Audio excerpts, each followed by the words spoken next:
Assalamualaikum warahmatullahi wabarakatuh. Perkenalkan, nama saya Hoiria. Saya akan mempresentasikan tentang layanan konsultasi. Layanan konsultasi adalah proses bantuan kepada klien atau pihak ketiga untuk mengentaskan masalah dan untuk memperbaiki sistem layanan. Dalam layanan konsultasi tersebut ada dua bentuk. Yang pertama ada bentuk layanan konsultasi, trading atau pihak ketiga yang biasanya dilakukan oleh orang tua, guru, ataupun kakak dan adik, seperti itu. Dan bentuk yang kedua adalah bentuk layanan konsultasi proses. Layanan konsultasi proses itu biasanya terdapat pada instansi tersebut mencapai misinya atau tujuan yang instansi tersebut akan capai, seperti itu. Jadi layanan konsultasi itu adalah proses penjangkauan. Tujuan layanan konsultasi adalah dapat menangani permasalahan pihak ketiga dan mampu mengentaskan masalah yang dialami oleh pihak ketiga dan dialami oleh individu lainnya. Seperti itu. Jadi layanan konsultasi itu untuk menambah wawasan, pemahaman, lalu cara bertindak. Ada komponen layanan konsultasi. Layanan konsultasi itu terdapat konselor. Konselor itu adalah orang yang ahli dalam penanganan tersebut. Lalu ada konsulti. Konsulti itu adalah orang yang melapor, orang yang mengeluhkan masalah biasanya. Contohnya seperti guru mengeluhkan siswanya, lalu orang tua mengeluhkan anaknya, atau kakak mengeluhkan adiknya dalam kehidupan sehari-hari, seperti itu. Dan ada pihak ketiga. Pihak ketiga tersebut adalah yaitu siswa, anak, adik, itu adalah pihak ketiga karena mereka yang memiliki masalah. Di dalam layanan konsultasi ada asas. Yang pertama ada etika dasar konseling. Etika dasar konseling itu terdapat dari kerahasiaan. Kerahasiaan tersebut harus dipegang teguh oleh konselor. Karena bagaimanapun data seorang konsulti tidak boleh diberitahu oleh siapapun data-datanya.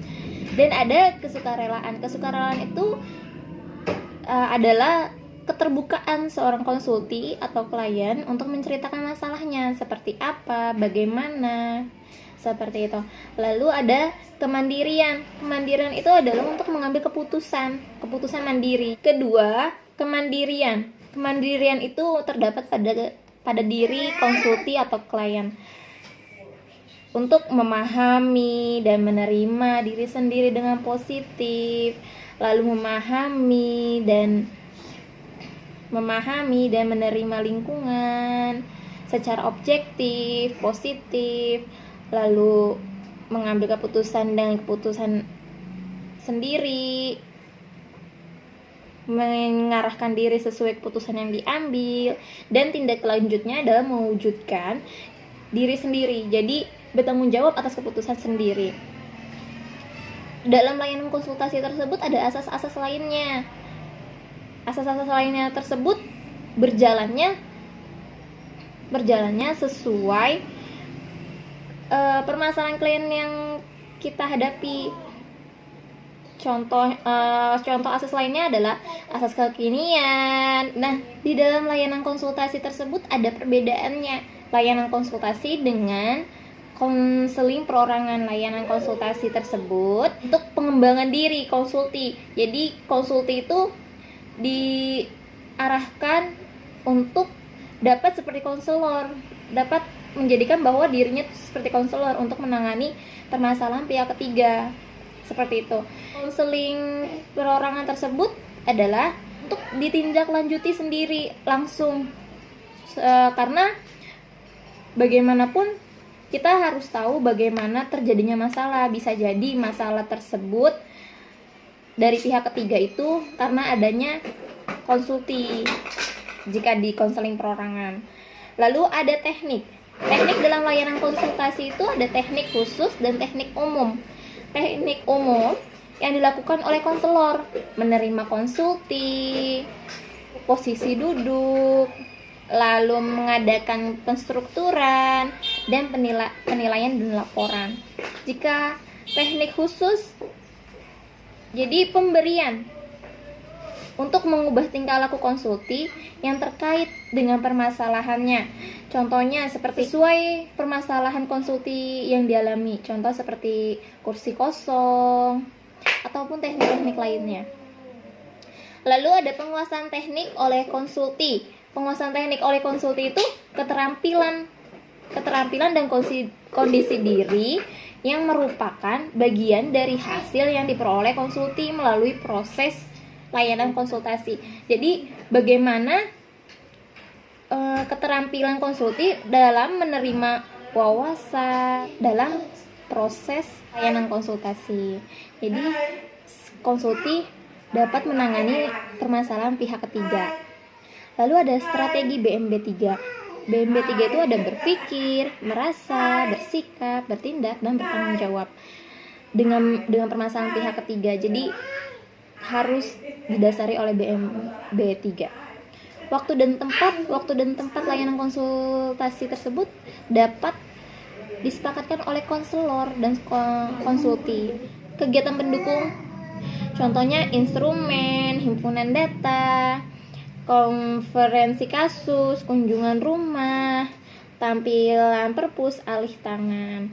Operasional layanan konsultasi harus tertib dan lengkap. Perencanaan, yang pertama adalah perencanaan dan pengorganisasian. Jadi mengidentifikasi permasalahan, harus tahu jalan cerita permasalahan seperti apa, harus tahu rencana penstrukturan. Jadi penstrukturan itu adalah yang pertama. Yang kedua itu adalah pelaksanaan, melakukan kegiatan. Pelaksanaan itu setelah kita tahu, setelah kita merencanakan kapan ketemu gitu. Jadi kita pelaksanaan, jadi kita melakukan kegiatan tersebut oleh konselor dan konsulti. Dan ketiga adalah penilaian. Jadi konselor itu dapat menilai segera, penilaian jangka pendek, penilaian jangka panjang. Penilaian segera itu dapat dinilai oleh tingkah laku. Penilaian jangka pendek tersebut adalah respon konsulti bagaimana dalam kegiatan tersebut, dan penilaian jangka panjang dapat dilihat oleh perubahan pihak ketiga. Jadi kita bisa lihat pihak ketiga berubah, bagaimana perubahannya dalam permasalahan tersebut, terselesaikan enggak, terentaskan tidak, seperti itu. Yang keempat ada tindak lanjut dan laporan.